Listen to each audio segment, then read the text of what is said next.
এখন দরজা খুলে গেছে, তাড়াতাড়ি বের হও এখান থেকে। আরে ভাই, ওরা তো দেখে ফেলেছে, চলো আমার সাথে।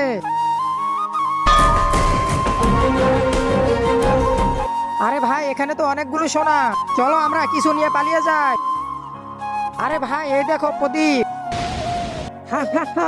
হুকুম করো আমাকে, আমি তোমার 3 ইচ্ছা পূরণ করে দেব। প্রথম ইচ্ছা, মনে হয় ওই ডাকাত দল চলে এসেছে। জিন, আমার প্রথম ইচ্ছা তুমি আমাকে এমন ছোট করো যাতে কেউ দেখতে না পারে। ঠিক আছে, আমি তাই করতেছি। ভাই, আমরা তো ছোট হয়ে গেছি, কিন্তু আমরা বড় হব কিভাবে? তুমি চিন্তা করো না, দ্বিতীয় ইচ্ছা চাইবো বড় হওয়ার জন্য। আরে ভাই, এটা আবার কে? বস মনে হয় চোখ। বস, গুলি করে দাও ওকে। আজকে দেখবো শয়তানকে হারিয়ে কে কে আল্লাহকে ভালোবাসে। যারা আল্লাহকে ভালোবাসে তারা ভিডিওতে একটা লাইক করে চ্যানেলটি অবশ্যই সাবস্ক্রাইব করবা। আর শয়তানকে ভালোবাসলে লাইক সাবস্ক্রাইব কিছুই করতে হবে না, আর কমেন্টে আল্লাহর নামটি লিখে যাও। আরে ভাই, ওকে তো মেরে ফেললো, আমরা বড় হবো কিভাবে?